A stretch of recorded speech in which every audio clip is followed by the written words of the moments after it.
ase afa ni die kwan so yentie se den nsem ni nkyeremo ankasa etie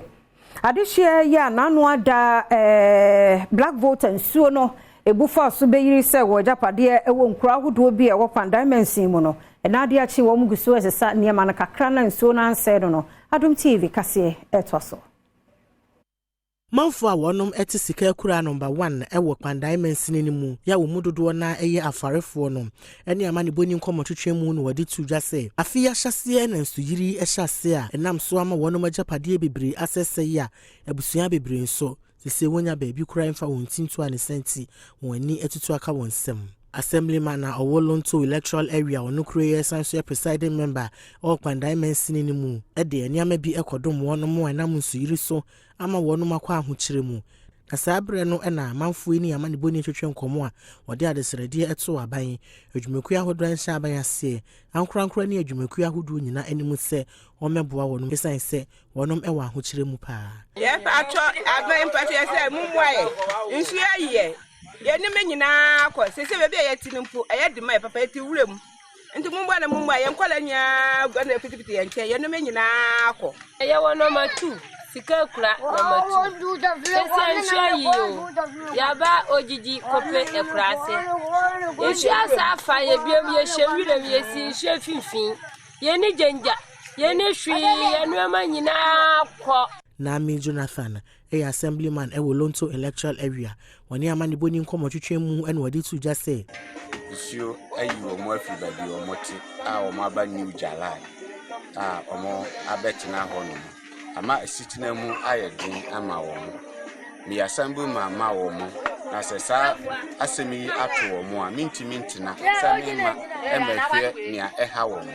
entinde dai makaka minsa ase kakra amanya semidi be ma womo na omo nso atimi aboa womo ama omo asitina mu atimi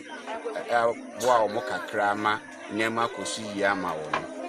mejina sa kwanya yeso esre aban asori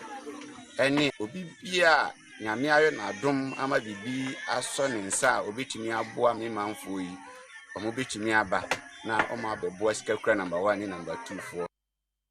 manfo a wonom ete sika kura number 1 odehye ba Job edi nkomo edi afa ho odehye ba wote enka ye moakwaba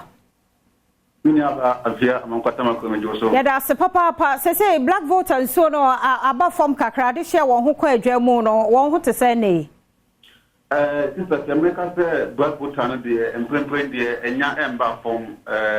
essence I think for any ashefo nyina beka ya na say ya na omo asan abue Bedridam no eno so asabe ura eye fra no mu enti ama nsu no de ba na eba nanim eno achi so no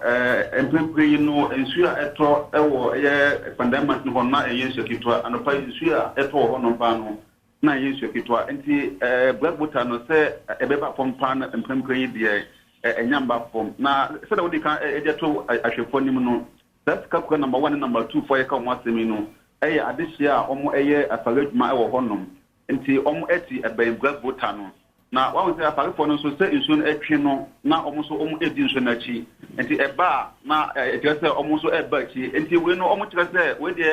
asaji omo nsam afibia eta eye sade na so afidie die ase asabo so eno na enam so ma na no omo Bedridam no ene nsu na etato edigo Black Volta no mo ene enam so ma edekofasa oye ne we atumi ediaba adehye enema atumi ase sisi ade meka se eye presiding member Nami Jonathan on nessa some man edi magon to eleta ela ene mpanyifo atumi akohwe